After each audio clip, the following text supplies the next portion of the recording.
This is Ynys y Pandy Mill in Cwm y Stradlin. It was built in 1856 to produce slate slabs for floors, dairies and troughs, using slate from the nearby Gorsedda quarry, by which it is linked by tramway. It was ingeniously planned, making use of renewable water power and the location just below the quarry.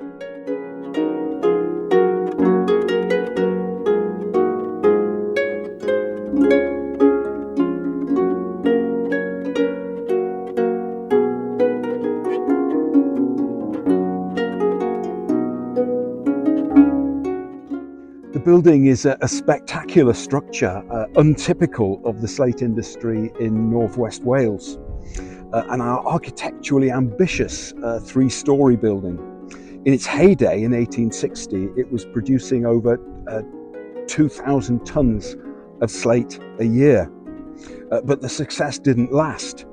Just 7 years later, it was down to 25 tonnes a year, and the business went into liquidation in 1871. So the company that profited from the building was the one that built it, not the one that actually operated it.